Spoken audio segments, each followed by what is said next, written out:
How can we use nothing to do it in a sentence? Spoken ഇംഗ്ലീഷിൻ്റെ പുതിയൊരു അധ്യായത്തിലേക്ക് സ്വാഗതം.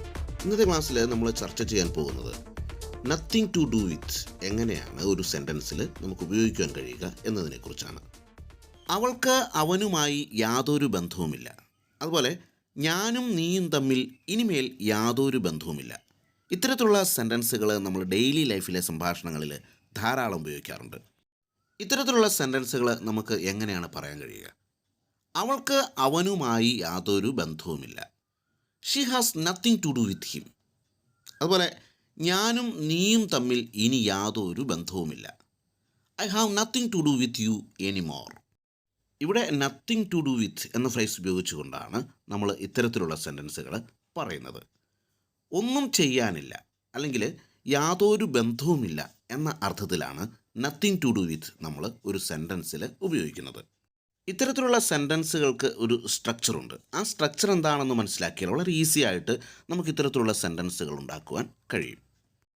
സബ്ജക്റ്റ് എന്ന് പറയുമ്പോൾ നമുക്കറിയാം ഐ യു ദേ വി എന്ന പ്ലൂറൽ സബ്ജക്റ്റും അതുപോലെ ഹി ഷീ ഇറ്റ് തുടങ്ങിയ സിംഗുലർ സബ്ജക്റ്റുകളും ഉൾപ്പെടുന്നതാണ് സബ്ജക്റ്റ്. പിന്നീട് have has had. Have plural സബ്ജക്റ്റുകൾക്കൊപ്പവും ഹാസ് സിംഗുലർ സബ്ജക്റ്റുകൾക്കൊപ്പവും ഉപയോഗിക്കുന്നു. ഹാഡ് പാസ്റ്റിലെ കാര്യങ്ങൾ പറയുവാൻ വേണ്ടിയുമാണ് ഉപയോഗിക്കുന്നത്. പിന്നീട് nothing to do with. Nothing to do വിത്തിന് ശേഷം നമ്മൾ ഉപയോഗിക്കേണ്ടത് ഓബ്ജക്റ്റാണ്. ഇത്തരത്തിലാണ് ഇത്തരം സെൻറ്റൻസുകളുടെ ഒരു സ്ട്രക്ചർ എന്ന് പറയുന്നത്. കൂടുതൽ സെൻറ്റൻസുകളിലൂടെ നമുക്കിത് കൂടുതൽ വ്യക്തമായി മനസ്സിലാക്കാൻ ശ്രമിക്കാം. ആ സംഭവവുമായി എനിക്ക് യാതൊരു ബന്ധവും ഉണ്ടായിരുന്നില്ല, അല്ലെങ്കിൽ ആ സംഭവത്തിൽ എനിക്ക് ഒന്നും ചെയ്യാനുണ്ടായിരുന്നില്ല എന്നും പറയാം. എങ്ങനെയാണിത് പറയുക? I had nothing to do with that incident. എനിക്ക് യാതൊന്നും ചെയ്യാൻ ഉണ്ടായിരുന്നില്ല. നെക്സ്റ്റ് വൺ, നിങ്ങൾ വിചാരിക്കുന്നത് പോലെയല്ല. അവർക്ക് ഇതുമായി യാതൊരു ബന്ധവുമില്ല, അതല്ലെങ്കിൽ അവർക്ക് ഇതിലൊന്നും ചെയ്യാനില്ല എന്നിങ്ങനെയും പറയാം. Not as you think. നിങ്ങൾ വിചാരിക്കുന്നത് പോലെയല്ല. They have nothing to do with it. അവർക്ക് ഇതുമായി യാതൊരു ബന്ധവുമില്ല, അല്ലെങ്കിൽ അവർക്ക് ഇതിൽ ഒന്നും ചെയ്യാനില്ല. മറ്റൊരു സെൻറ്റൻസ്, ഇതൊരു ദുരന്തം മാത്രമാണ്. ഇതിന് സുരക്ഷയുമായി യാതൊരു ബന്ധവുമില്ല. എത്ര സുരക്ഷ ഏർപ്പെടുത്തിയാലും ചില ദുരന്തങ്ങളൊക്കെ സ്വാഭാവികമായിട്ടും സംഭവിക്കാറുണ്ട്. This is a tragedy. It has nothing to do with security. സെക്യൂരിറ്റിയുമായി യാതൊരു ബന്ധവുമില്ല. ലാസ്റ്റ് വൺ, സൗന്ദര്യം ഒരു മനോഭാവമാണ്. ഇതിന് പ്രായവുമായി യാതൊരു ബന്ധവുമില്ല. ചിലർ പറയും പ്രായമായതുകൊണ്ട് നമ്മുടെ സൗന്ദര്യമൊക്കെ പോയെന്ന്. പക്ഷേ നമ്മുടെ ആറ്റിറ്റ്യൂഡ്, നമ്മുടെ പ്രവൃത്തി എങ്ങനെയാണോ അതിൻ്റെ അടിസ്ഥാനത്തിലാണ് നമ്മുടെ സൗന്ദര്യവും നിലനിൽക്കുന്നത്. അപ്പോൾ ഫ്രണ്ട്സ്, നമ്മൾ പറയും beauty is an attitude. It has nothing to do with age. അപ്പോൾ ഫ്രണ്ട്സ്, നമുക്ക് ഇത്തരത്തിലാണ് നത്തിങ് ടു ഡു വിത്ത് ഉപയോഗിച്ചുകൊണ്ട് സെൻറ്റൻസുകൾ ഉണ്ടാക്കുന്നത്. ഇനി നമുക്ക് ക്വസ്റ്റ്യനുകൾ എങ്ങനെ ഉണ്ടാക്കാമെന്ന് പരിശോധിക്കാം.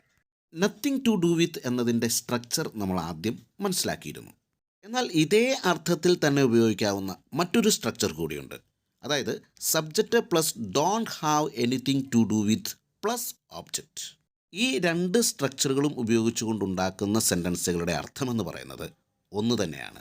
അതുകൊണ്ട് തന്നെ നമ്മുടെ സൗകര്യാർത്ഥം ഇവയിൽ ഏതെങ്കിലും ഒരു സ്ട്രക്ചർ ഉപയോഗിച്ചുകൊണ്ട് സെൻറ്റൻസുകൾ ഉണ്ടാക്കാവുന്നതാണ്.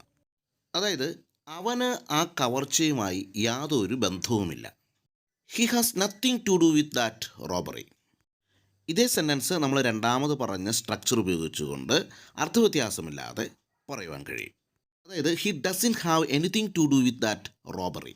അപ്പോൾ നമുക്ക് ഈ രണ്ട് സ്ട്രക്ചറുകളും ഉപയോഗിച്ചുകൊണ്ട്, അതായത് പ്ലൂറൽ സബ്ജക്റ്റിലും സിംഗുലർ സബ്ജക്റ്റിലും അതുപോലെ തന്നെ പാസ്റ്റിലുമൊക്കെ ഇത്തരം സെൻറ്റൻസുകൾ നമുക്ക് ഈസി ആയിട്ട് ഉണ്ടാക്കുവാൻ കഴിയും. ഇനി നമുക്ക് ക്വസ്റ്റ്യനുകൾ എങ്ങനെയാണ് ഉണ്ടാക്കുന്നതെന്ന് പരിശോധിക്കാം. ക്വസ്റ്റ്യനുകൾ ഉണ്ടാക്കുന്നതിൻ്റെ ഒരു സ്ട്രക്ചർ എന്ന് പറയുന്നത് do, does, did plus subject plus have anything to do with plus object എന്നതാണ്. ഇത്തരത്തിലുള്ള ഒരു ക്വസ്റ്റ്യൻ നോക്കൂ. നിങ്ങൾക്ക് അവനുമായി എന്തെങ്കിലും ബന്ധമുണ്ടോ? Do you have anything to do with him. ഇതൊരു പ്ലൂറൽ ക്വസ്റ്റ്യനാണ്. ഇനി സിംഗുലർ ടൈപ്പിലുള്ള ഒരു ക്വസ്റ്റ്യൻ, അവന് ആ റോബറിയുമായി എന്തെങ്കിലും ബന്ധമുണ്ടോ? അതായത് അവന് ആ കവർച്ചയുമായി എന്തെങ്കിലും ബന്ധമുണ്ടോ? Does he have anything to do with that robbery.